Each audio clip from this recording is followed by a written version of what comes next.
اپنی آنے والی جنریشن کے لیے بھی یہ بات ہمیشہ کے لیے نوجوانوں محفوظ رکھ لو. تم جس دنیا میں ابھی زندگی گزار رہے ہو، یہاں پر لوگوں کا ایک کانسیپٹ یہ بنا ہے کہ سارا دین گوگل میں ہے، سارا دین انٹرنیٹ پہ ہے. یہاں پر انجینئرز بھی آ گئے ہیں، ڈاکٹر بھی آ گئے ہیں، پروفیسر بھی آ گئے ہیں جو دین کی تشریح کر رہے ہیں اور دین کی دھجیاں اڑا رہے ہیں. ہمارا کالج میں جانے والا نوجوان وہ یہی سمجھتا ہے کہ یہ دین بہت اچھا جانتے ہیں، جو ریفرنس نمبر کے ساتھ ہمیں بتاتے ہیں، حدیث نمبر یہ ہے، آیت نمبر یہ ہے، ریفرنس نمبر کے ساتھ بتاتے ہیں. یہ دین کے بڑے عامل لوگ ہیں. اگر تمہارا یہ ذہن بن گیا تو آگے چل کر کے جو دین تمہارے پاس رہے گا وہ ایسا کھچڑا دین، ایسا کھچڑا کہ تمہیں سمجھ میں نہیں آئے گا. ایک بات یاد رکھو، ہمارے پاس محفوظ دین وہی ہے جو ان اولیاء سے چل کر کے آیا ہے اور سینہ بسینہ چل کر کے آیا ہے.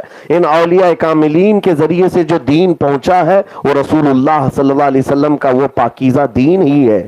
باقی یہ تشریحات کرنے والے جتنے بھی آتے رہیں گے، ان کے متعلق حدیث پاک میں پہلے سے بشارت دی ہے میرے آقا نے. حضور پاک صلی اللہ تعالیٰ علیہ وسلم نے ارشاد فرمایا، اخیر زمانے میں کچھ ایسے لوگ آئیں گے جو قرآن کو ایسے پڑھیں گے تم سے بہتر لگے گا، لیکن قرآن ان کے حلق سے نیچے نہیں جا رہا ہوگا. یہ حضور اکرم صلی اللہ علیہ وسلم نے ان کی علامتیں بھی بتائی ہیں. وہ ایسی ایسی باتیں تمہارے سامنے لا کر رکھیں گے تمہارے باپ داداؤں نے بھی نہیں سنا ہوگا اور تم فریفتہ ہو جاؤ گے ان کے پیچھے. نہیں، دین جو ہے انہی بزرگوں سے جو چلا ہے وہی ہمارا محفوظ دین ہے. اگر حضرت عبداللہ ابن مبارک رضی اللہ تعالیٰ عنہ فرماتے ہیں کہ اگر یہ اسناد نہ ہوتی تو دین ہی نہیں ہوتا. اسناد کس کو کہتے ہیں؟ یہ اولیاء کا سلسلہ ہے. نبی پاک صلی اللہ علیہ وسلم کی ایک حدیث بیان کرنے کے لیے امام بخاری کبھی کبھار 12 کبھی 13 لوگوں کا وسیلہ لیتے ہیں کہ مجھ کو انہوں نے بیان کیا، ان کو انہوں نے بیان کیا، ان کو انہوں نے بیان کیا. یہ جو اسناد ہے، یہ جو اولیاء کاملین ہیں، یہ ہمارے دین کے وہ ستون ہیں کہ ان کو ہٹاؤ تو دین کھوکھلا ہو جائے، دین ہی نہ رہے. اس لیے آپ کو اگر یہ پٹی پڑھائی جائے کہ یہ قبر پجوے لوگ ہیں، اولیاء اکرام کے آستانوں پر سب کچھ لٹا دیتے ہیں، میرے عزیزوں ایک بات تو ہے، مجھے اصلاحاً یہ عرض کرنا ہوگا کہ افراط و تفریط کے بیچ میں ہمیں زندگی گزارنا ہے. کچھ سنی ہیں جن کو میں جانتا ہوں کہ یقیناً انہوں نے یہ خرافات مچائی ہے کہ سب کچھ انہوں نے یہ سمجھ لیا ہے کہ مزارات اولیاء ہے.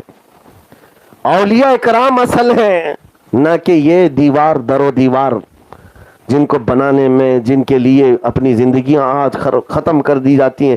ایک کسی ولی کے آستانے کو بنانے کے لیے 2 کروڑ کا دروازہ اصل دروازہ نہیں ہے، اصل اس ولی کامل کی زندگی ہے.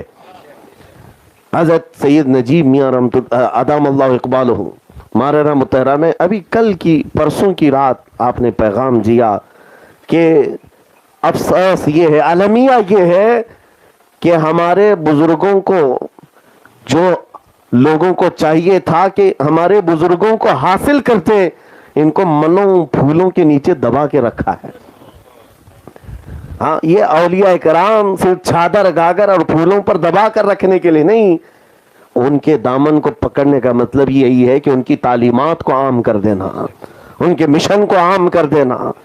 عزیزان گرامی وقار، آج نوجوانوں کو میں یہ بات کہتا ہوں، نسبت ضروری ہے لیکن ساتھ میں یہ افراط بھی نہ ہو کہ تم اصل دین کو یعنی حضور پاک صلی اللہ علیہ وسلم کو اور شریعت طاہرہ کو چھوڑ کر کے صرف یہ سمجھ کر کے چلو کہ صرف کسی مزار کے پاس میں ایک دھاگا باندھ دوں گا یا دروازہ لگا دوں گا، کھڑکی لگا دوں گا، بس کافی ہے. یہ نہیں ہے دین. دین اصل میں نبی پاک صلی اللہ تعالیٰ علیہ وسلم کی وہ شریعت طاہرہ اور جس کو لے کر کے اولیاء کاملین تشریف لائے. اگر ان تمام چیزوں سے آپ ہٹ گئے تو پھر کبھی تفریط کس کو کہتے ہیں؟ نہیں مانتا ہی نہیں، میں کسی ولی کو مانتا ہی نہیں. ایسا تنگ نظر ہو گیا ہے کہ وہ اولیاء اکرام سے بھی دور ہو گیا. افراط کہتے ہیں بہت ہی زیادہ غلو کرنے لگ گیا ہے. دونوں کے درمیان کا راستہ صحیح راستہ ہے، بیچ کا راستہ.